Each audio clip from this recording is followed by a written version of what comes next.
In today's special episode, we talk all about manifesting husbands and babies, mediums, spirit guides, and all the woo-woo stuff that I personally love and that has helped me so much along our own infertility journey and life in general. Brooke Carver and I dive deep into all of it, her story, my story, and how you can use manifestation in your own life to realize whatever dream you have in your heart. I can't wait for you to hear everything we have to share. Let's go. Welcome to Healthy as a Mother, the podcast for becoming and being a mother, with your co-hosts, Dr. Leah Gordon and Dr. Morgan McDermott, two naturopathic doctors who get it. Each week, we teach you how to be the healthiest mother you can be, from fertility and preconception to pregnancy and birth prep, through postpartum and throughout motherhood, empowering you with the natural health guidance and education you're not getting elsewhere, so you can confidently navigate the broken system at large. The real, the raw, the untalked about. And remember, this information is not intended to diagnose, treat, or manage any disease. Always consult with your doctor before making any changes. Having adequate levels of minerals and proper hydration are essential when balancing your hormones, optimizing your fertility, trying to conceive, or preparing for pregnancy. For Dr. Morgan and I, ingredient quality is of top concern, and that's why we love Relight Electrolyte Powders by Redmond's Real Salt. Relight contains Redmond's ancient, unrefined sea salt, which contains 60 plus trace minerals in and of itself. Relight powders conveniently contain the appropriate proportions and forms of calcium, potassium, chloride, and even 2 forms of magnesium, malate and glycinate. These are essential for hormone balance, energy production, and overall wellness. The best part is they taste delicious and they have so many fun flavors. My personal favorite is lemon lime, but I know Dr. Morgan loves their strawberry lemonade. Visit redmond.life and use code HEALTHYMOTHER to save 15% off any of Redmond's products, from their electrolytes to their OG sea salt, other seasoning salts, natural toothpaste, and bentonite clays. Again, visit redmond.life and use code HEALTHYMOTHER to save 15%. Here's to happy hydrating along your womanhood and fertility journey. All right, so Brooke Carver is an intuitive medium and mentor, helping women heal, step into the highest version of themselves, and manifest a life they love. She's also a dear friend of mine, and I'm so excited to have you on the podcast, Brooke. Thank you for being here. Hello, I'm so happy to be here.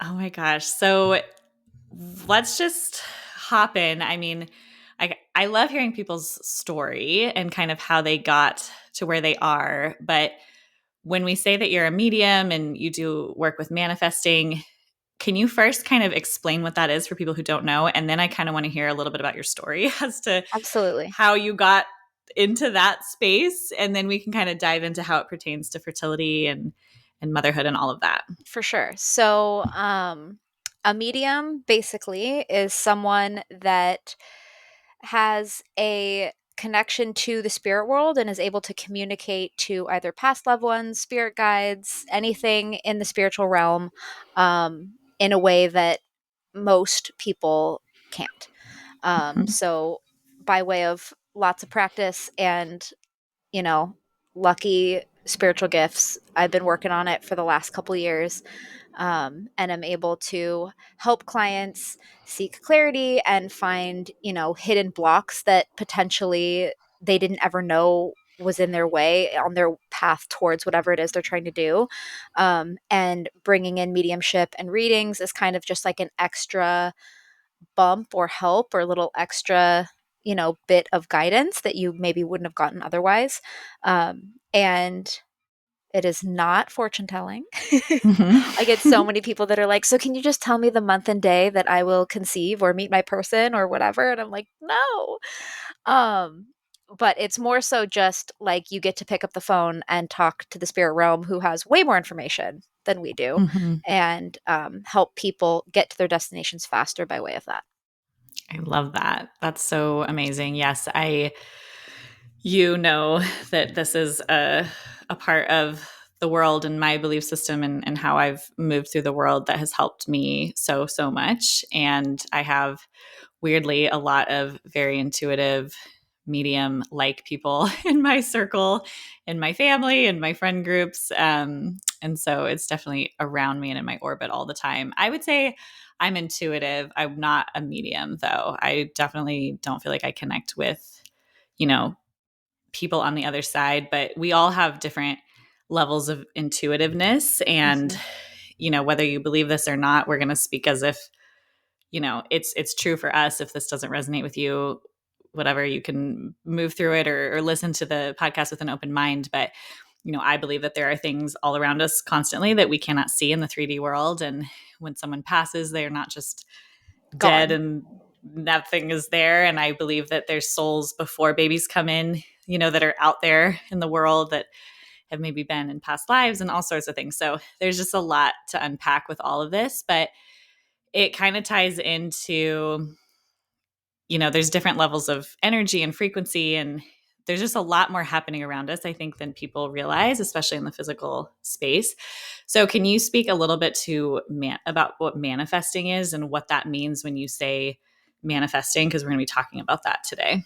Absolutely. So probably the easiest way that I can describe it is everything, everything all around us, even scientifically, if you want to start, look at all that up, quantum physics, everything is vibrating at a different frequency. And the idea of manifesting is literally just learning how to align your frequency with the frequency of the thing that you are wanting to draw towards you. So, a lot of times, most of the time, people are wanting, dreaming of, asking for, praying for, manifesting something that's of a higher vibration than where they're at. And most things we're looking for are high vibrational soulmates, babies, millions of dollars, like all of these like big, huge, amazing landmark things. But the cool thing is once you start to understand how manifesting works and how vibrations work, and you start, healing and releasing the things that kind of tether you down to a lower vibration. I think the easiest way that I have explained it to people is if you think of yourself like a balloon. Balloons rise naturally. They don't have to try and float. They don't have to climb this crazy tall mountain and then just balance on the top only to fall off of it. They just float. And the only thing that is keeping a balloon from rising to its fullest potential is being tied to a chair.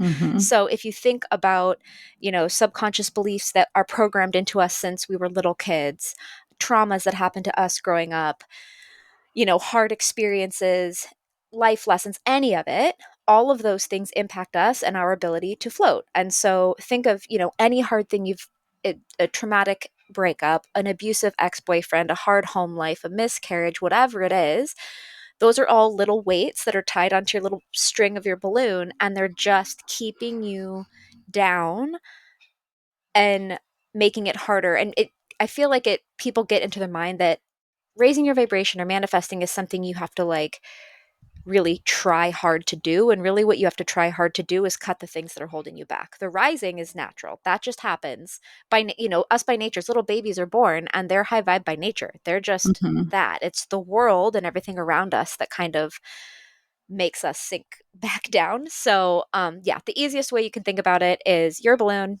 you float by nature. If you cut the heavy stuff holding you down, you will rise. And along the way, as you become a vibrational match to things, like as your vibration starts rising, all of a sudden you get easy parking. You have, a raise at work that you thought was a year away. Littler things start falling into place on your way to the big thing.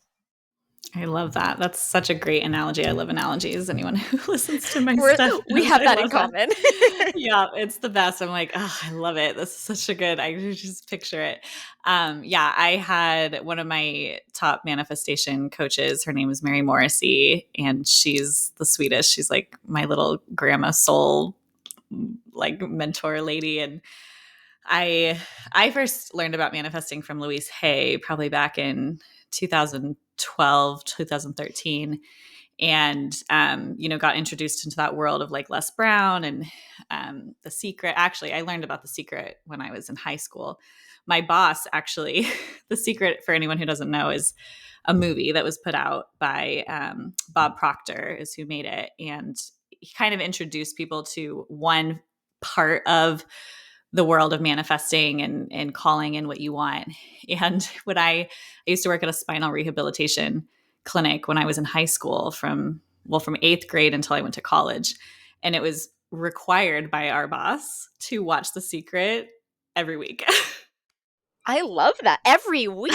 every week for like a period of time. She was like really like excited about it for a period of time. It wasn't like for the whole 6 years that I worked there, whatever. But she was really, really big on mindset and on manifesting because we had patients who were in chronic pain. And we were creating an environment that the minute that they walked in, their vibration needed to shift because people who are in chronic pain often get stuck into that vibration. Mm-hmm. They get stuck in this low vibrational place. And even if they're getting better from diet, lifestyle, the treatments we were doing, if their vibration was still low and they weren't working on that or shifting that, they would stay in that pattern. So it was literally a part of our job description to keep a high vibration in the office. And so, yeah, The Secret was something that we watched all the time and talked about it. And so that was my first introduction into manifestation. I was like 13, 14, 15. I don't even know how old you are when you're like in 8th grade, freshman year. But I then found Mary Morrissey later. And it's so funny because I am a believer that just things happen for a reason, which I know is like a really triggering thing for people to hear, especially in the infertility space. But there's this balance and this integration, I think, that happens where there are things that are maybe meant to happen, things that also suck, that aren't fun, and that are really crappy in the moment. And there's this integration between the two of them that is kind of hard for people because it feels like they're opposites, but one is sort of victim mentality. The other is, how is this potentially rigged in my favor? Like what good could come out of this?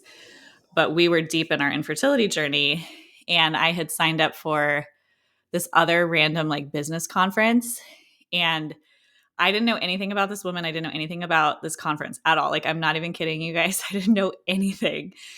I just felt so intuitively called. It was a free part of me signing up for this conference. They're like, oh, and as part of your ticket, you get to go to this free conference in Dallas. I didn't know anything about it. I didn't even look into it. I was just like, I have to go. I have to go to this. And I convinced my husband to go with me. Both of us flew to Dallas to a conference that I had no idea what it was about. I knew nothing about the person speaking. And we walked into this conference completely blind. And that's what she was teaching, was manifestation. And she was a huge part of changing my life, which I can maybe just like finish this story quickly, because what she taught a lot of different things. And I actually ended up doing a whole year mentorship with her. But her whole thing is, you can't get to your dream, you have to come from it. And so that's kind of what you're talking about, on the sense of getting on that higher vibration. But like you said, if you have things that are tying you down, things that you need to heal and all of that, it's really hard to get to that vibration. And to stay there. And You to can stay touch there. it, but you can't stay there. Yeah. And the analogy I always would use, so I would have these conversations with people in my life who are struggling, and I would always say, you're in an elevator. Imagine you're in an elevator. The thing that you want is on the 5th floor, right? Whether that's a boyfriend, a baby, the dream life, the dream house, whatever. And you're on the 2nd floor. And as much as you walk around that floor and do all of this stuff, if you don't learn ways to get in that elevator and go up to the 5th floor, the thing is there. Like, imagine you're in a hotel, the guy is walking around, or, the thing that you want is up there at the same time simultaneously as you are, but you're on the 2nd floor. You're not on the I 5th tell my floor. clients this all the time. I use an apartment complex. I say, you're Oh my living gosh. on the 3rd floor of the apartment, and like the Yep. penthouse suite is there. But like, Mm-hmm. and can you, if your soulmate lives on the 12th floor, because I so much work with women who are seeking healthy soulmate partnership. Mm-hmm. And I always say, like, if your soulmate's on the 12th floor, is there a chance he's going to come down to the 1st floor and get his mail and you might meet him? Yeah, but your chances of running into him are so much less. Yep. And if you can't get to the 12th floor, you're not going to be able to keep it, right? Like, Yep. you got to get yourself up there. Yep. So that's like the really good analogies. I love the balloon analogy. I love the elevator analogy, because it's like, what things can you do to move up those floors so that it's not like the minute you're on the 5th floor, you're automatically married, No. But that's where you can run into them because they're walking around on the 5th floor, or that's like where your life is that you imagine. And so I'll circle back around later in the podcast and share my experience at that conference, because she had us do an exercise and it was just like really cool. And I have a really fun like segue to that, but I want to hear about you. So we're talking about, you're a medium, manifestation, how did you even get into this? Well, Because this how is does one get to be who you are? this is a really fun thing to be talking to you because it's really Mike. It's Mike's fault. Leah's husband. So we were at like a barbecue in 2017, Hmm. and I was talking to Mike, and um Mike's mom was in the process of like practicing mediumship skills, Mm-hmm. and I was talking to him and I was like, "Oh my god, I want to talk to her," because I grew up from a Christian family, going to church every Sunday, like very much that. However, my dad is very spiritually gifted. Our whole family has stuff. And so Christianity was kind of like where we were at, but there were always things that didn't quite fit in that bucket. Mm-hmm. So I always kind of considered myself like a Christian with extras Mm-hmm. because I was like, I don't know what else, So like my dad, for those that are part of the belief system, like most people in the spirituality bubble believe in multiple lives. Mm-hmm. And along with that, before you incarnate into your next life, you have these guides, these spirit guides that kind of like help walk you through, okay, this is what your soul didn't finish learning in the last life. Here are some obstacles and some things that we're going to encounter in this life so that you can grow your soul. You're going to boot camp, right? Like we're growing your soul. And then you have these guides throughout the entirety of your life to help you. Yeah. So I was not aware of this thought process until about 2017, but my whole life growing up, my dad always had, quote, the boys. Mm-hmm. And we called them guardian angels because we didn't have another word for them.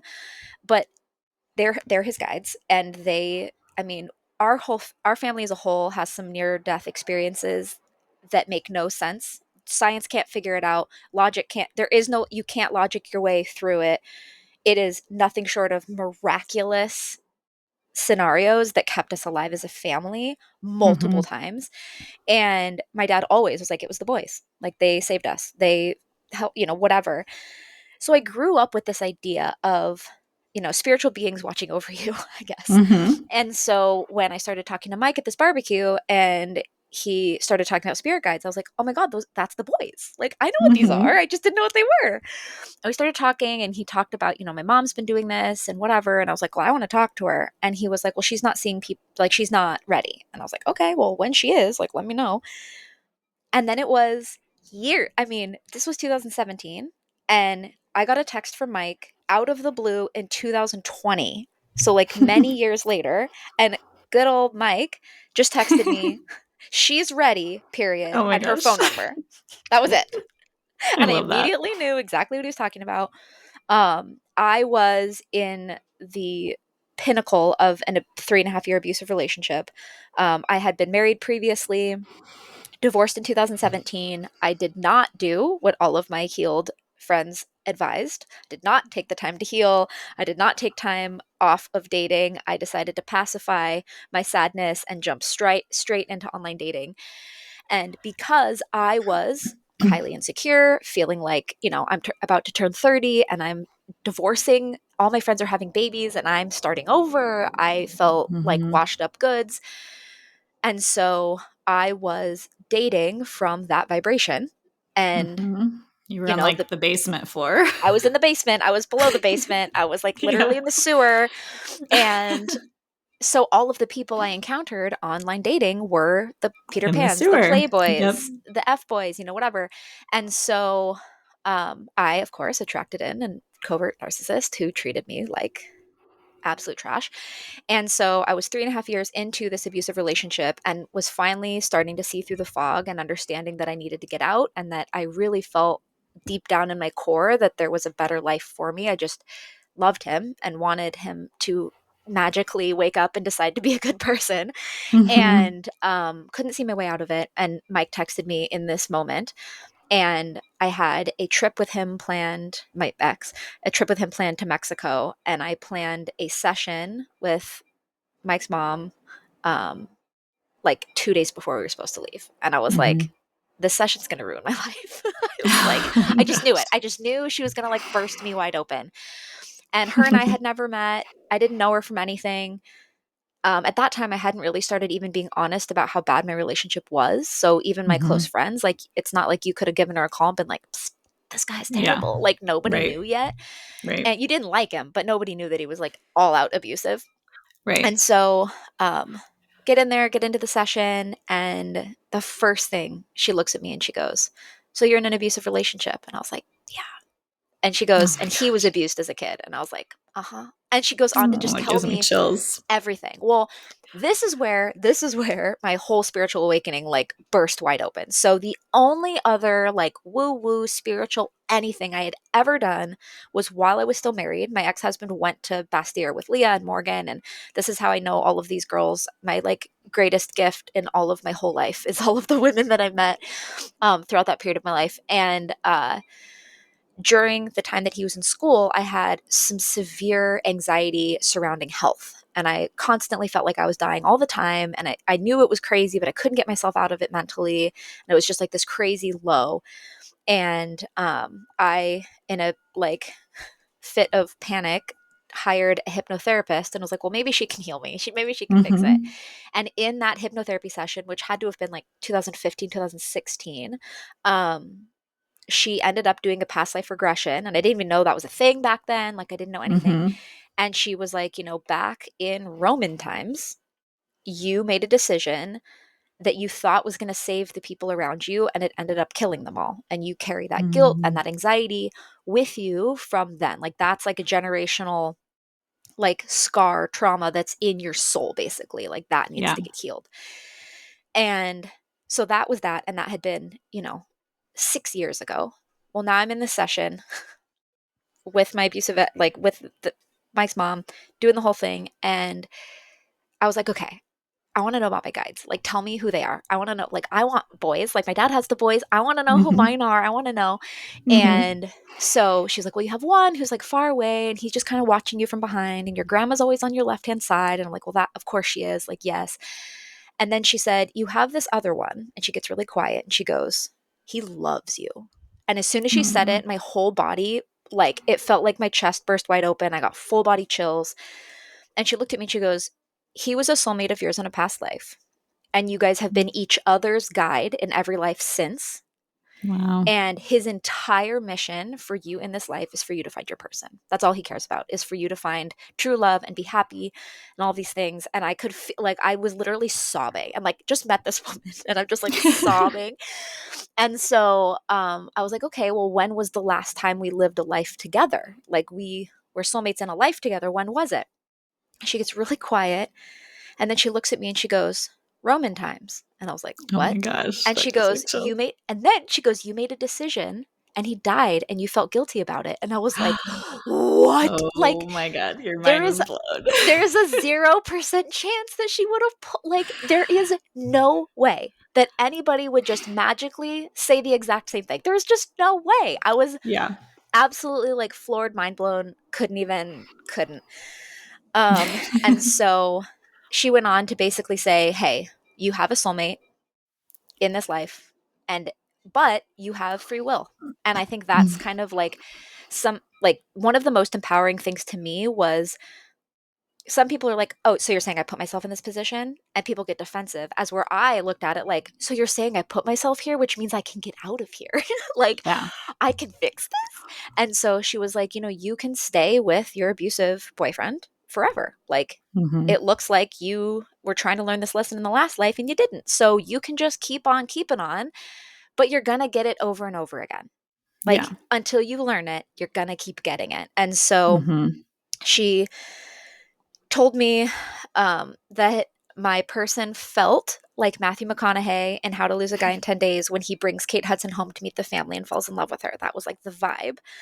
And so her and I had this joke. I was like, well, when I meet him, you're going to be getting pictures of Matthew McConaughey. Like, which ironically, I got some crazy Matthew McConaughey references from that point forward and always kind of looked at it as like my guides playing jokes. Like, you're on the right path, kid. Like, you got this. Mhm. Um, but I continued seeing her probably every month for the first little while, because I wouldn't have, I mean, I broke up with my ex and I was with Leah literally in her kitchen, and my ex texted me like begging for me to change my mind, and I was sitting there crying looking at her, and she's like, don't do it, don't believe him, he's not changed, it's not going to change, like don't you dare.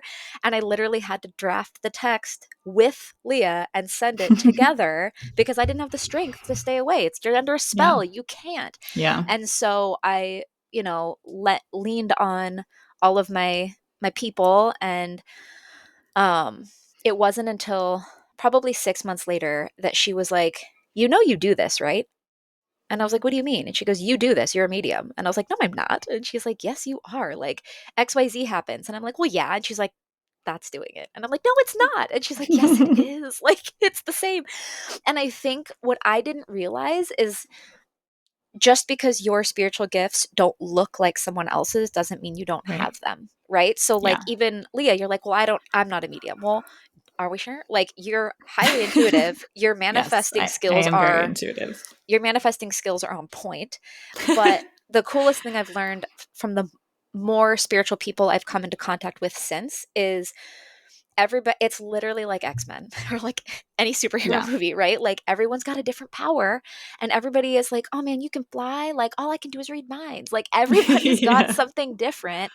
And it just looks different for everyone. So, where some mediums can see in Technicolor like a movie, other people are, like you've got the clairsenses. So you hear things, or you just all of a sudden know something inherently, or you can feel it, or you can see it in your mind's eye, or, there's like all these different ways. And I just didn't realize that if it looked different, it still counted, I guess. Yeah. And I had actually, go ahead.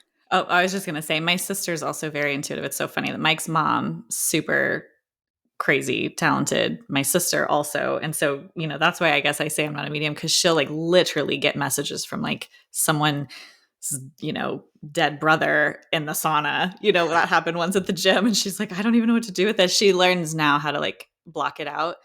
But which is like, so I don't important. It's so super important. And especially people who are sensitive, which you guys should check out. My sister's podcast, she just launched it. It's called Finding Home Healing, and she teaches about a lot of these things too. But a lot of people who are very sensitive are sensitive to food. They're sensitive to other people. They're sensitive to the environment, but they're also sensitive to the other side. Leah. I know. But it's just funny for anyone listening, because I think maybe even people listening might be like, oh, I didn't realize that I also maybe have those feelings and thoughts. So anyways, I didn't mean to cut you off. No. But like the more you lean into it, like the more you get, right? The more you acknowledge, the more happens. It's something that comes. So like I didn't used to be able to just magically talk to someone's dead dad until I could, until it happened, it came over time. But probably my first medium experience, which is fun for this podcast, was a friend of mine. She had a long infertility journey, years, and got pregnant with twins via IVF, and was so excited, and got to 35 weeks pregnant and lost one of the twins. And it was absolutely uncontrollably heart-wrenching, and just, the worst, absolute worst. And had a healthy baby girl. And this was probably, I don't know, 2 months later. And I was in my car on my way to go see Mike's mom. I don't know if we're spitting names, so I'm just saying Mike's mom. That's okay. And so you can say her name. I'm sure it's fine. So I was on my way to go see her, and I'm just, driving my car, and all of a sudden I felt a baby. I just knew it was a baby. God knows why. And it was like all up in my shit, all up in my head, my ear. And I did it to save my sister. I did it to save my sister. I did it to save my sister, like over and over and over again. And I was like, are you the twin? Like, it was just like, what is happening? And it was the first time that it was like that. Like, it came out of nowhere. It was really overwhelming. I was like, am I losing my mind? Like, have I gone nuts? And so at the end of my session, I was like, hey, this weird thing happened. I'm not going to tell you anything because I need you to check my work, because I think I've gone crazy. So I need you to just check in and see if anything comes to you, and check my work, because like I'm a little scared. And so I told her nothing, and she goes quiet, and she goes, oh, it's really sad. And I looked at her, and she goes, it's a twin. And I was like, oh, Jesus Christ. And And she goes, "Oh my gosh." And I was like, "What?" And she goes, "She did it to save her sister." And I was just like bawling. I was like, "That's what she told me, Oh but my what does it God. mean?" Because like I didn't know how to like ask questions, like I don't know. It was just kind of like the little soul was like, "Wait, you can see me, you can hear me. I'm gonna just yell in your ear, but like I don't know how to Mm-hmm. communicate with you." And she ended up saying that basically it was only ever supposed to be this one baby, but Mm-hmm. she was the same soul, which anybody, Morgan actually was the one that recommended this book called Spirit Babies, but anybody Mm-hmm. that's in the woo space, read it, listen to it. It changed my life. It changed the way I think about conception and souls and babies, and it's the coolest book ever. Mm-hmm. But anyway, she was like that same baby girl soul had been following her and had experienced every miscarriage, everything. It was her over and over again. And so when it finally came time for her to go in and like really be born, she was afraid and was like, "I'm not going back in there. Mm-hmm. Like I always don't make it. Like I don't want to go in there again." And so apparently this other soul was like, "Listen, I'm going to hop in. I'm going to hold your hand right until we know you're good. Like until we know you're safe, and then I'm just going to go." Mm-hmm. And Wow. so the message basically was like, as sad and terrible and tragic and awful as it is, that baby was never meant to come in at that time. There's nothing the mom could have Yeah. done. There's no thing she could have eaten. There's nothing she could have skipped. Like there's absolutely Mm-hmm. nothing that could have happened, because the plan all along was this was just like a little buddy coming in to make sure that that little girl stayed and got all the way through. Um, and I mean, does it make it less painful? No, but there is beauty in it. Yeah. Um, so anyway, that was a long-winded way of that's how I kind of dove off the deep end of manifesting and mediumship, and I just went full tilt healing journey, spiritual journey, manifested the heck out of a really awesome man who, I mean, there's like so many crazy stories leading up to him. My dad had a dream about him 3 years before we met, and it was like the identical description. And met him, and within like a day we were like, "Oh, we're getting married, this is happening." And like on our third date he met my parents, and I told my mom I was going to marry him, and her answer was, "I know." I was like, "What?" Oh, that's so um sweet. and that day, like, we left and he hugged my dad goodbye, and my dad turned to my mom and he was bawling and was like, "That was the guy from my Mm-hmm. dream. Like, Brooke's going to marry that guy." And my mom was like, "That's what Brooke said." So we just had like this crazy meeting story. We got married 6 months after we met. um and then we just had this last 2 year, I mean, fertility journey that resulted in Mm-hmm. finding toxic mold in my system.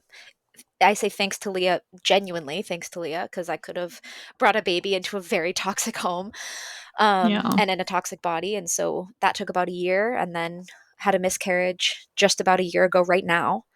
Um, Yeah. and then here I am, almost 19 weeks pregnant. Oh, that makes me so happy. We It's had such the a anatomy beautiful scan story. today, and it's a healthy I know. boy.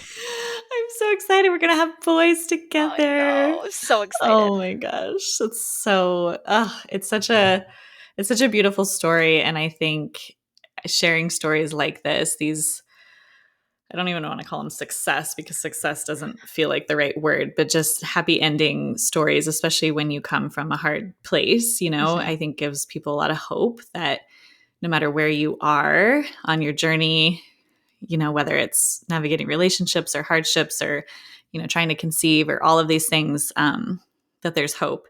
Yeah. And I think a lot of people are drawn to you and the work that you do because of that in your story. I think similarly, people are drawn to me because of that too. And Mhm.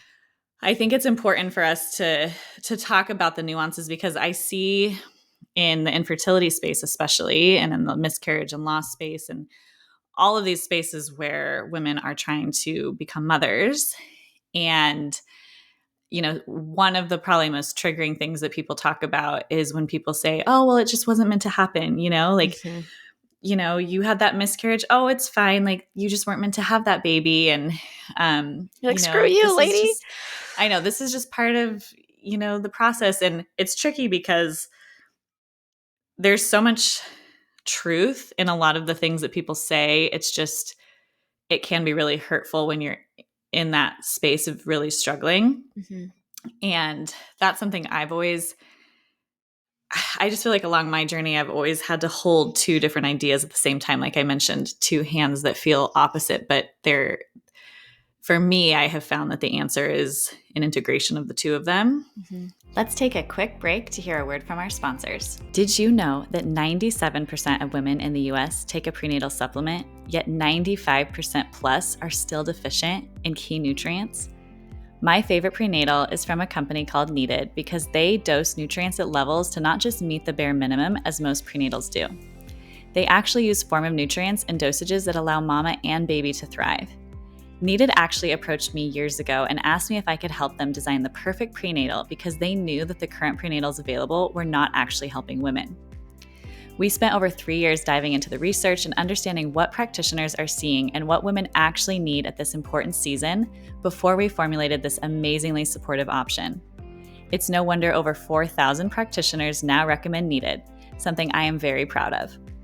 If you have followed me for a while, you know that prenatals and optimizing nutrients starts long before pregnancy, so no matter where you are along your fertility or motherhood journey, Needed is the brand I recommend. Head to thisisneeded.com and use code HEALTHYMOTHER to save 20% on your first order. Again, visit thisisneeded.com and use code HEALTHYMOTHER to save 20%. Okay, back to the show. So, I was introduced, the first experience I ever had with a medium was when I was 18. We were in college. Morgan was there.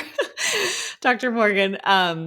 We went to the man called Rockman, and he was just this like uber hippie in Colorado, like the mountains of Boulder. Oh my God. And we went there and we each had a reading with him. And I had never had a reading before. I was raised Catholic and, it was just very funny. But I remember him looking at me. So this was probably before I met Mike. Maybe I had just met Mike because I met Mike when I was 18 in college. And I had been terrified my whole life of getting pregnant when I wasn't supposed to. And LOL. Yeah, LOL, very funny.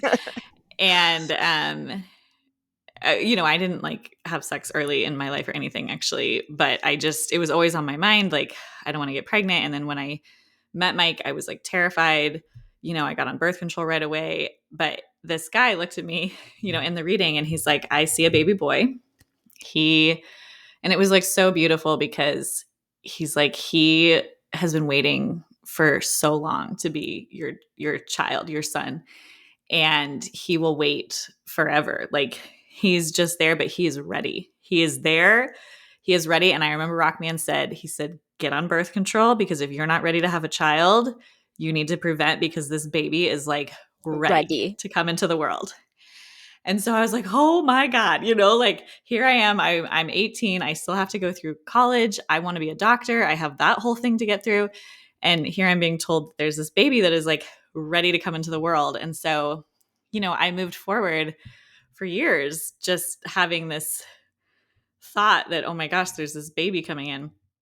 And I had been told, and I'm not even kidding, by 6 or 7 other intuitive medium type people, even people that I didn't go to. Like I would go to a massage with a woman and she'd be like, I sense this baby boy. It's like, you're like, I know all about him. Are you wanting to get pregnant? Because there's this baby boy here. And they explain him all exactly the same, like the same thing about his energy and where he's from and that he's a super old soul. And all of this stuff. And so when we found out about our infertility, I was so confused. When I found out about Mike's sperm, that he didn't have a lot of sperm, I'm just like, I don't understand. I've been being told forever that there's this soul that is ready to come into the world. And here we are looking like we're not even meant to have children. Like, what is going on? And so I had so many existential crises in my life around all of this, trying to make sense of it all. My husband remembers his past life. We haven't talked about that. So we are very into like the woo-woo, if you want to talk about all of that. And so, there's a lot of levels and layers to us. And I've talked on this podcast many times about all of the different healing that we have done together. And I see a lot of energy healers and spiritual people and stuff, because for me, that's helped my path more than like traditional talk therapy has. And so it was really tricky. And then I remember along our infertility journey, because there was a big part of me that was in the like more, woo-woo type of world, people just like, well, just manifest it and it'll happen, and it was really triggering. Well, 'Cause you're it's like, like, he doesn't have enough sperm. I know. I was like, I know about manifestation. I understand about frequencies, and like, he has no sperm. It And like doesn't. also science. Like I know. I'm like, I get it. I get that like we need to get on that frequency. And I think that there is this happy medium. And, for a long time, I did fight the idea of IVF and that we would need that because I was like, no, there has to be this miraculous way that we can get pregnant. I'm going to figure it out. We're going to like solve all the problems and it's just going to happen for us. We're going to be one of those success stories that you hear of the people that were told they'd never conceive and then they did. And I was so attached to that. But it was so crazy because we, along our infertility journey, still didn't know for so long if we would ever be able to have children. mm-hmm. And here I am like being told by all these people that there's this baby boy soul that is meant to come into this world to do big things. I'm like, what do you even mean by that? Everyone's like, he's so special. I'm like, do you mean like he has autism special? Like, I don't understand. Like, and they're like, no, like he's here for big thing. And I remember like a couple different healers that I saw, and maybe it was Jessica, Mike's mom. She was super pivotal in our journey, telling me that he needed us to be certain people before he came into the world. He needed us to be a certain way that our infertility journey forced us to become. Yeah. I think back, 2015 when we found out about his sperm and who I am now, Yeah. 2024, and I'm completely different. Well, And I mean, I ask clients all the time, like, do you have the capacity to hold the thing you're asking for? And the answer is I often love that. no. Mm-hmm. It's so similar. And think of all of the like thousands of women that you can help navigate IVF because of this and all of the other Mm-hmm. infertility struggles, right? Like you learned about all of that in naturopathic medical school, but the idea that like you quote unquote shouldn't have had to use IVF and did just furthers your reach in such a parallel way to like I could never have helped the thousands of women I'm helping had I not myself experienced an abusive relationship and been like, oh, this is why you stay. Because from the Yeah. outside, you're like, why wouldn't you just leave? Like, Yeah. until you're in it, and you're like, oh, because I'm under a spell, because I'm trauma bonded, because I'm XYZ million things, and this is why you're the frog that boils in a pot of water. Like, Mm-hmm. this is why. And it's such a similar thing. Yeah. No, it totally is. I think there's no amount of studying or school or anything that can give you the lessons that you learn by going through something. And Yeah. just even like the practice of surrendering, and accepting, which I've talked about on the podcast at other times too. And I told this story in a previous episode about how I fought and resisted our infertility journey so hard and I would not accept it. And but then I learned how to move through those stages. And when I ended up having my C-section with my daughter, I just tell the story about how I moved through those stages of acceptance so fast. And I remember being proud of my soul, being like, oh my gosh, I learned. Because just like you said, we come here to learn. I believe our souls come here to learn. It's like boot camp, and you will be presented with the same obstacle over and over again until you learn your lesson. Mm-hmm. And for me, a lot of it was acceptance and surrender and all of that. And I remember in her birth being like, oh my gosh, I actually feel like I've learned because I'm being presented with a similar situation where I have to do something I don't want to do in the medical space that I fight so hard against. And I just have to accept this. And, even now going into my new baby's birth, like the level of the acceptance and surrender that I already feel going into it is so different than I had going into Avia, where I'm like, it has to be this way. It has to be a home birth. I have to, have XYZ happen. And it's like, that has been my lesson to learn. Yeah. And if you don't learn it, you just get presented with these obstacles over and over again. But yeah, so I just wanted to highlight that because it's not like you can just sit here and be like, I want this thing and I'm just going to like focus really hard on it. There is this integration of Yes. what is happening in the real world and in the physical space, but then always holding that vibration of what you are calling in, because what Mary taught me, which I love, is that you do not focus at all on how it happens. No, never. You have to release the how. Yep. You only focus on the what. And I think for a lot of people, and I'm included in that, which was one of my lessons, is that I do, or used to, and still do probably to some extent, focus on the how, because it's like, that's why she would always say miracles happen in ways that you could never have imagined, in timelines and in realities that don't even make sense to our brain. Mm-hmm. And so if you try to focus on the how, you actually get in the way of whatever you're calling into your space to actually Or you manifest and end up happen. with like a lesser version, like something not as good, because you don't Yeah. even know how good, like one of the two. So one thing that really shifted the way that I move through life lessons for me was, instead of, like, for example, when we were going through our miscarriage, I had what would have already been really sad made traumatic by way of the Western medical system. I got like so Mm-hmm. mishandled in my miscarriage. Um, and instead of asking myself, like, why is this happening to me? You get inquisitive and you say, why is this happening to me?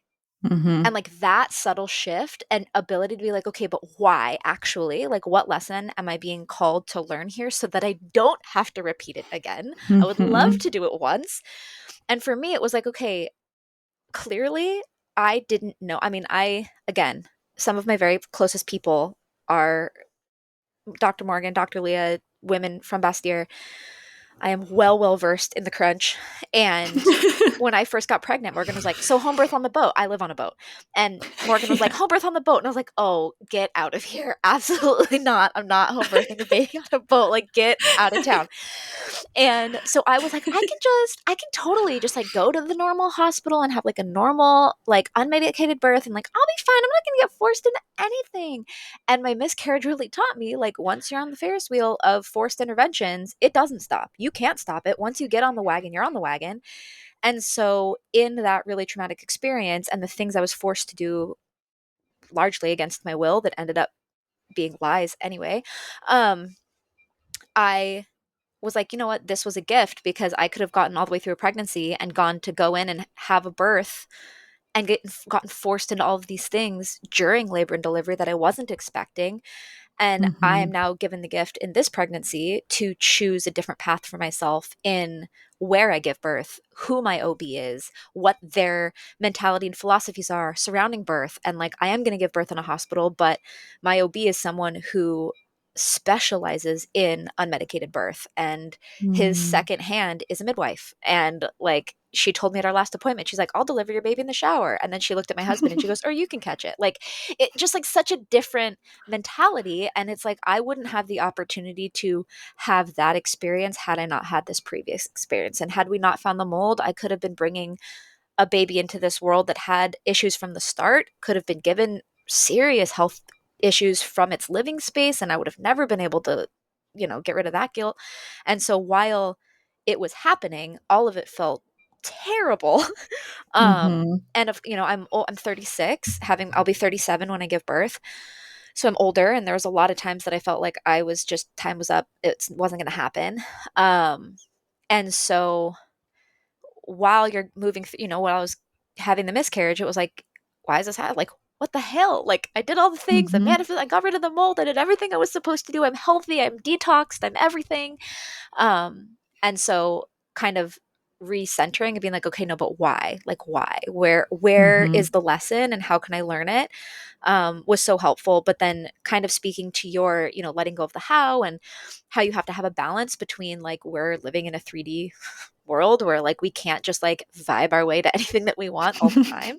Mm-hmm. One thing that I have kind of coined in my world with my clients is what I call the triple alignment manifestation technique. So Oh, I love that. Tell you've us got about that. you've got healing, manifesting, and movement. And they're Mm. all working together like you're juggling. So when you first start out a healing journey, your healing is going to be at a much greater percentage than your manifesting and your movement. Yeah. But then as you move through the stages of healing and you let go of a ton of trauma and you work through a bunch of your subconscious beliefs, now all of a sudden, instead of that being 80% of your focus, it's now 20, 15% of your focus. And you can focus more heavily on manifesting and moving. When I tell you this is 100% of the time, any of my clients come to me and they say, I feel stagnant, nothing's happening. One of those three things is at a 0%.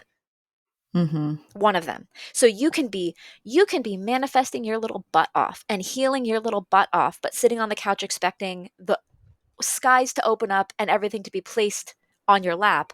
And that's not how it works. And Yeah. so often it's like, okay, you're healing. Good, good, good. You're manifesting. Great. You're working on being high vibe. Great. Are you moving towards your goal? Are you going out and doing your part? No? Okay, work on that. Or you are working towards the thing and you are manifesting, but you have stopped focusing on healing at all. Mm-hmm. Mm-hmm. So what's holding you back? What string is holding your balloon back? It's always one of them. Always. And like, yes, of course, in all of this, you can be doing everything perfectly. And there are periods of waiting and there are periods of like staying the course. And who are Mm-hmm. you when everything's not perfect, you know? Yeah. But I think that one of the easiest ways to look at it, in my perspective, and releasing the how, is making a to-do list for yourself and the universe or God or whatever your belief system is. Mm-hmm. And so if we're talking about conception, on the right hand side for me was always bring me a healthy baby. I want a healthy Mm-hmm. baby. When? Not my really. Even if it was my problem, I can't. Nothing I can do about that. However it happens, bring me a healthy baby. On my side, what can I do? What do I have control over? How can I move towards Mm-hmm. that goal? I can make sure that I'm taking the right supplements. I've done all of the right testing. I've gotten the mold out of my system. We live in a healthy household, you know. And like I said before, do you have the capacity to hold the thing you're asking for? Is your life in a place where you can accept the thing, you know? Like I also Mm-hmm. started taking a look at the way that I work. I'm self-employed and I had the luxury as a 36-year-old married woman with no kids to work whenever I want, all day long if I want to, a million jillion hours. And that is not a luxury I will have in 5 months. That Right. will be taken from me very quickly. And so I realized, like, oh, I want this little thing, but I don't actually have room in my life for it right now. I don't have Yeah. a time. I have no ability to actually care for the thing I'm asking for. And so I started changing the way that I worked and making sure that I was building a business that could carry the freedom I needed in order to be a mother and I love that. focusing on what I could focus on, right? Like I do Mm-hmm. my to-do list. My to-do list is make sure my body is optimized, make sure I'm taking my supplements, make sure I'm working out.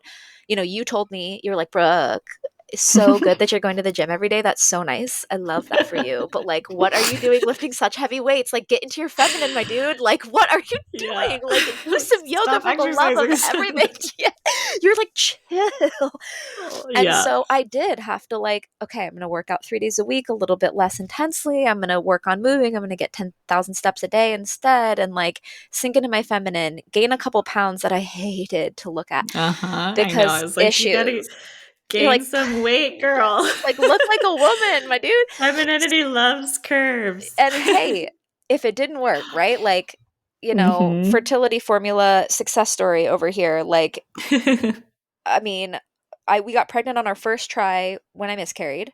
So I knew that it Mm-hmm. wasn't an infertility issue, which was amazing after everything we had done. Yeah. And then the second go round, it was our second month. And it was like, well, Mm-hmm. all of that work that we did worked.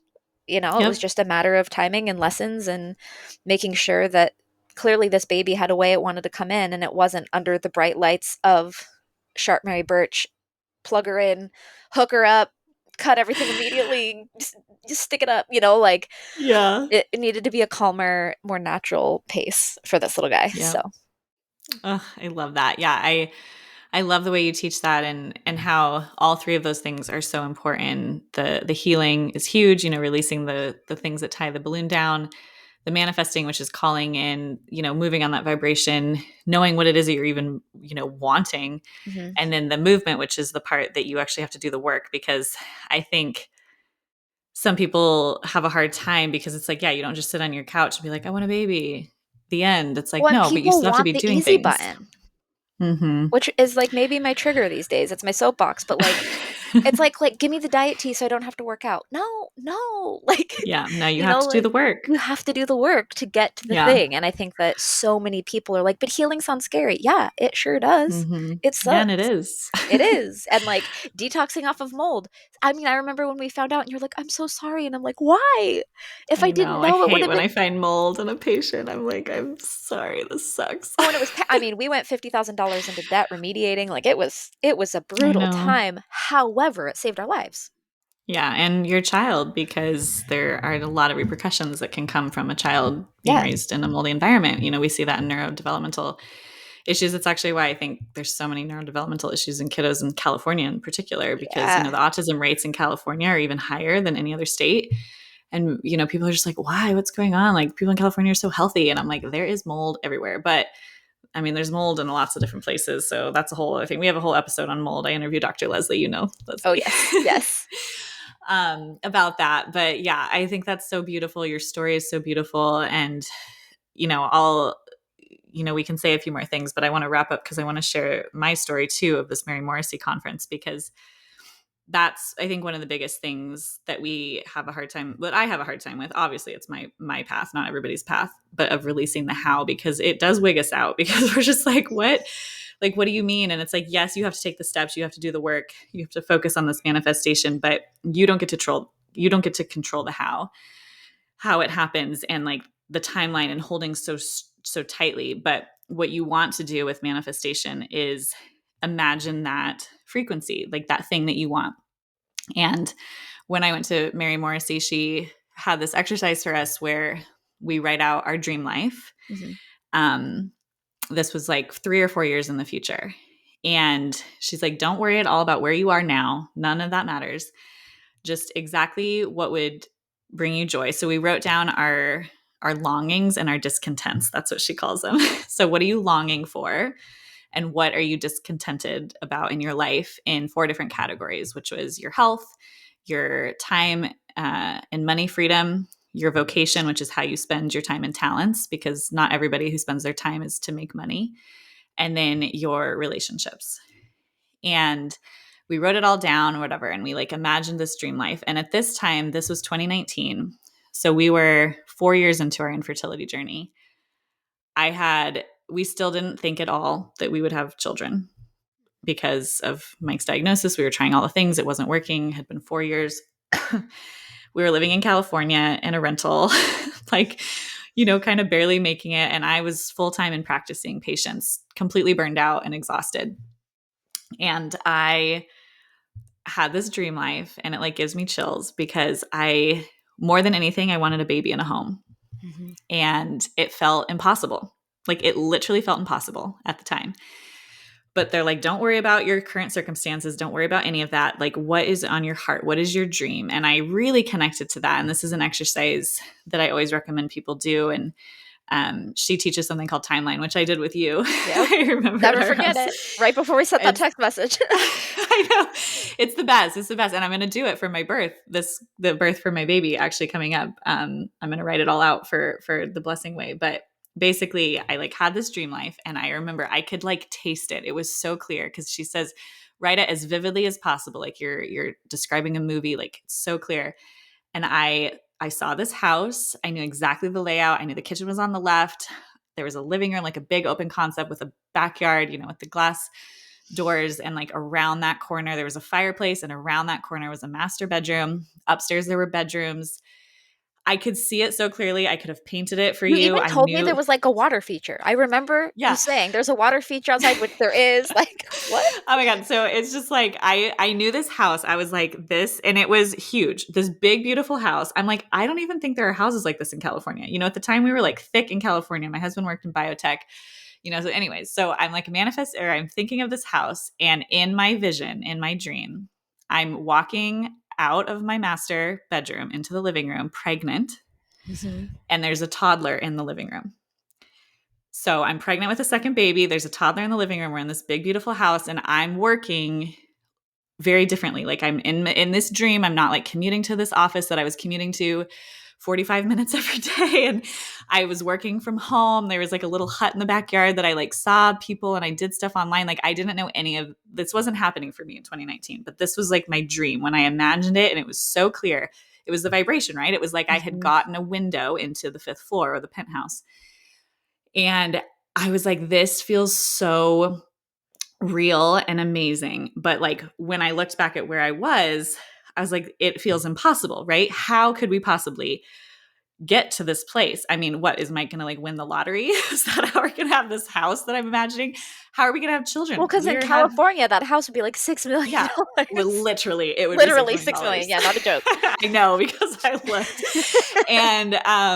and we're in infertility. I mean, we like literally can't have a baby. I'm like, how am I going to have 2 babies? Like this dream felt absolutely impossible, but I just kept living in that vibration of giving thanks for this thing that I know was mine. Because if Mary would always say, if you can imagine it and you can dream it, it is yours in some reality. Yes. You just have to get there. You just have to like be on that vibration.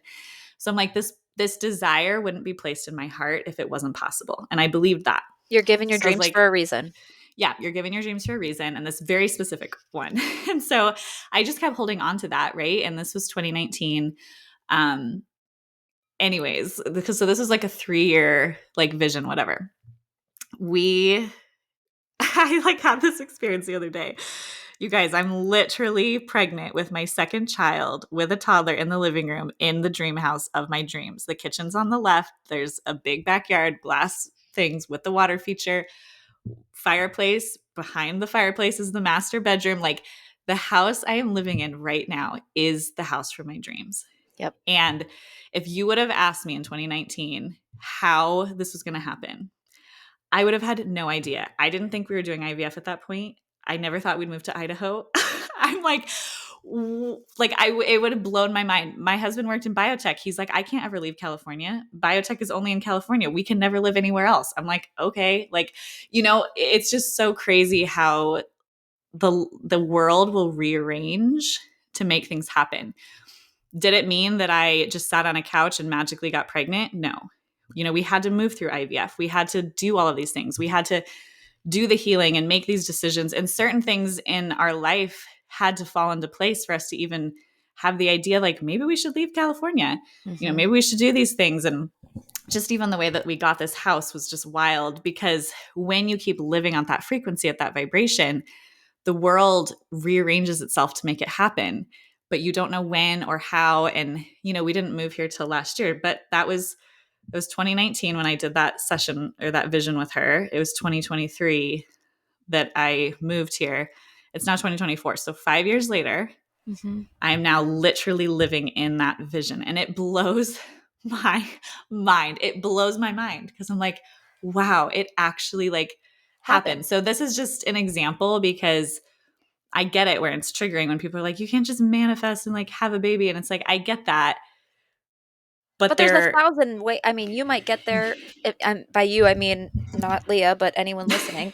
Like it could happen through the IVF you never thought you were going to have, or marrying someone with the older kid, and then the other kid comes by way of this, or adoption, or that. Like there's 1,000 million kajillion ways that things happen. You just can't focus on the how. You There's just have no to way keep to focusing know. on your dream. You just keep focusing on your dream. And so in talking about this, I have to share 2 things that I talk about all of the time with my clients. And the how part and not focusing on it, this analogy, since we're the analogy lovers, is like my favorite analogy when you are trying to manifest something. So at the time that I came up with this, I was trying to manifest my husband Jonathan. Mm-hmm. And my thought process was, when you book a vacation that's 6 months from now, right? You book a trip to Cabo. You don't wake up every morning pissed that you're not in Cabo, because you know that you booked the vacation, and the vacation is for a time in the future that's not today. And when you book that vacation, you don't wake up every day questioning if it's going to happen. You don't wake up every day worried about if a plane is going to exist that day, or if Cabo's going to disappear, or if you're not good enough for Cabo. You just wake up, and all you can do is prepare for the trip. That's it. That's all you can do, knowing that the trip will come. So like, what do you have control over? A tan, a new bathing suit, some outfits for your trip, sunscreen, right? Mm-hmm. And so in my journey to manifesting my husband, I looked at him like booking a trip. Like, I've booked a soulmate. Love that. I booked him. I know he's coming. I know he will be delivered to me on the day of my vacation. Like, I've booked him. He's there. He exists. I don't have to wake up every day being like, oh, where is he? Because he's booked for the time that he's meant to be in my life. And so my thing was, every single day, all I can do is get ready for him. All I can do is make Mhm. sure that I am the person I need to be so that I have the capacity to hold, like, who do I want to be when I meet my perfect person? Not the girl I am today. So I better get ready. Like, what do Yeah. I need to do? And looking at any manifestation like that, like when I started this business, I was a photographer for 10 years. So, like, many of Leah's photos I've taken, all of Yep. Morgan's photos basically, except for Sunday's birth that I missed. I was there for 2 weeks. I So Leah know. did all of them beautifully and I edited them. But Yeah. I was a photographer for 10 years. And so even in this business, like, trying to move into, like, I had this huge dream for something that took over my photography business and allowed me to work at home and help all these women. And it was like, well, how? I don't know. I have no idea. All I can do is get ready for it and work towards it. And had I been given this business I have now 2 years ago, I wouldn't have been able to do it and hold it Yeah. and have the capacity and the foundations to run it. So there's that. And then the other thing I wanted to say, to your point of having this vision, this dream, and it coming to light, is I have clients every night before they go to bed imagine that one scene. So, like, for you it Mhm. was the house and you're pregnant with a toddler. For me it was, and I was in, like, for, and it's still the same today, I guess, because we're like, oh, only halfway there. But I also am, I'm California born and raised. I have always seen myself as being here for the long haul.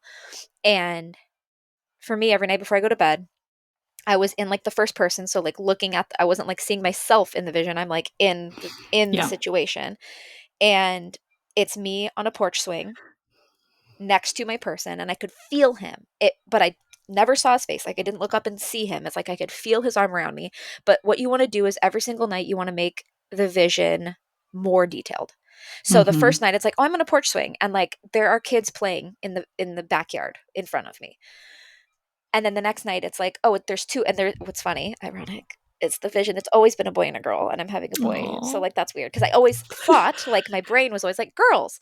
Yeah. Anyway, so there's two kids playing, but, like, they're older. They're like 6 and 7 in this vision. Yeah. And I could feel every night, it was like, okay, now I can feel his arm around me. Now I can, like, now we've got drinks in our hands. Now we're laughing. Now I can feel the breeze on my face. Now I can hear the kids laughing.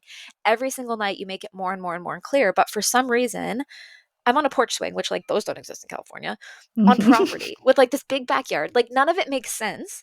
And I married a Mhm. man who, like, wants to go own 20 acres somewhere, not in Yep. California. And I'm like, oh, that's where the porch swing comes in. Like, on the property that we want to own together. This makes so much sense now that I've met you.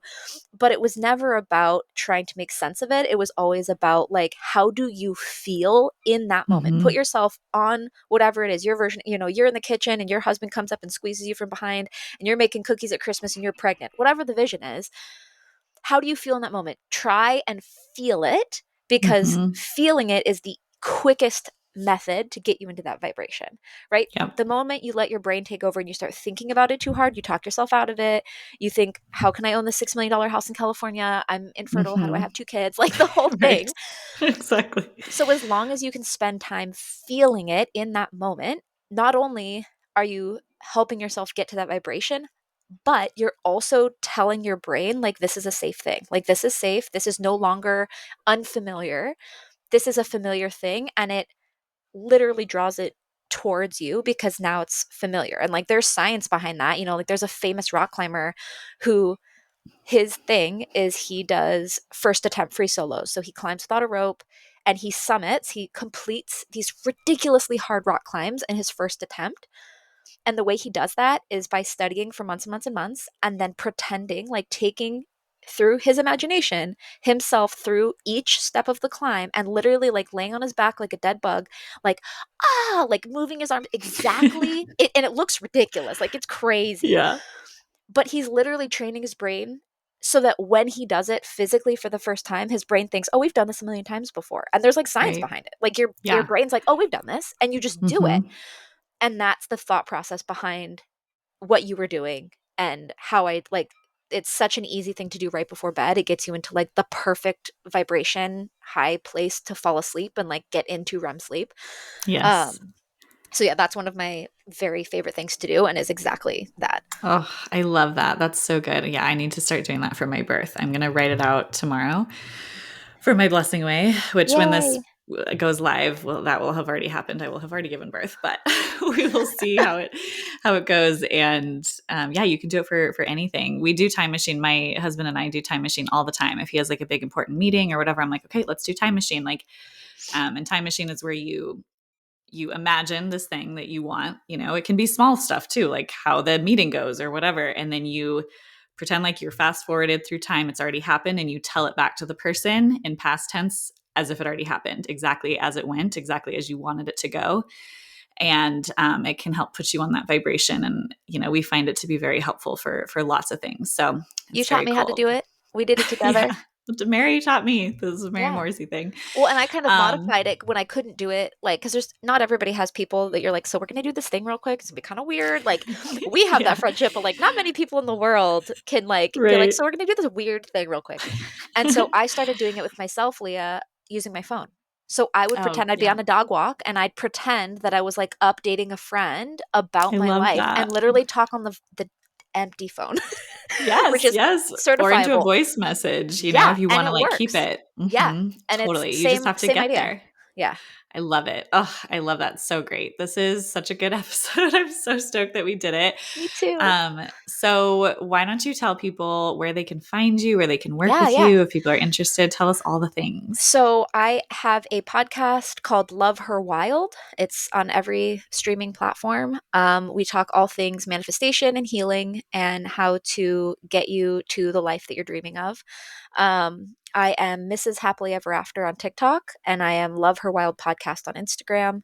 And same thing, I've got courses, and I do one-on-one sessions that are both mentorship based and or mediumship readings. So I have them separated. I do mentorship for basically everything's connected, right? So like the way that you need to heal in order to go start your own business and be successful, you're going to be needing to heal through the same traumas and subconscious, beliefs and all of that you're going to need to heal through to find a healthy partner, to get pregnant, to any of it. So when I work with clients, a lot of times I am kind of helping them like from a holistic standpoint of their whole life. And like, okay, how do these things that we need to heal through, how is that going to help you in business? How is that going to help you in your love life, whatever? And given that I've built up 2 very successful businesses on my own as an entrepreneur, I often end up with soul-led woo-woo women who are also trying to either transition a career, make their side hustle a whole hustle, like whatever. So I do one-on-one mentorship. I will do readings separately because it's a whole mentoring you is a whole different thing than like tapping in and like talking to grandma. So you choose. I'm happy to do either one. But yeah, we've got really cool communities of women healing and manifesting and doing a bunch of cool stuff. And you can hear a ton of stuff for free on the podcast. And it's all healing and manifesting and moving. Amazing. I love that. Thank you so much for being here, Brooke. This is such a pleasure and a joy for me. I listen to you guys all the time. So it's fun to be on here. Yay. Awesome. Okay. Well, I hope you have a great day. Thanks. Do you have your heart set on starting a family and are eagerly preparing to begin trying within the year? Have you been actively trying to conceive for several months? Do you have a burning desire to optimize your chances of conception and avoid the distressing path of infertility? Or have you been navigating infertility for a while, yet you yearn for new solutions, a supportive environment, and an approach that addresses the root causes of infertility? Our current fertility system is broken. Many couples receive almost zero support on optimizing their health and improving their chances of conceiving before or while trying to have a baby. 1 in 7 couples end up trying for over a year and then are often shuttled into the medication or reproductive technologies route like IVF. Although there is a time and a place for these tools, so many couples would have different outcomes if they had the education, resources, and support I provide in my Fertility Formula program. This program is a step-by-step, doctor-designed, holistic fertility solution for the couple who wants to conceive optimally. And it includes everything a couple needs to know with all of the resources I've created over many years seeing patients in practice. From mastering the cycle to boosting egg and sperm quality, balancing hormones, investigating female and male fertility, having access to order your own labs, both hormones and functional medicine labs, nourishing the body with eating and managing that whole aspect, fostering fertility energy, Ditching toxins, reducing stress, rebalancing the gut and vaginal microbiomes, and detoxing prior to pregnancy, this program has it all. On top of that, it includes the bonus modules of breaking up with birth control, optimizing IVF if that ever becomes needed, and my pregnancy loss guide. This is the holistic information and step-by-step guidance you aren't getting from your regular doctor that will only improve your chances of conception and the health of your future baby, no matter where you are along your fertility journey, or no matter what support you might need, whether that's getting pregnant naturally or going through IUI or IVF. Visit www.womanhoodwellness.com/fertilityformula and use code HEALTHYMOTHER to save 15% off the entire program. Again, that's www.womanhoodwellness.com/fertilityformula and use code HEALTHYMOTHER to save 15%. Thanks for listening to this episode of the Healthy as a Mother podcast. In order for others to hear this information, please leave a review with Apple Podcasts, subscribe, and send to a friend who could benefit from this content. We're so excited to share more on becoming and being a mother next time. And please remember that the ideas and views of this podcast are for informational purposes only and are not intended to serve as a substitute for medical care of any kind, including the diagnosis or treatment of any illness or disease. Consult with your provider before integrating this information into your own care plan. And remember, a healthier future starts now, and it starts with you.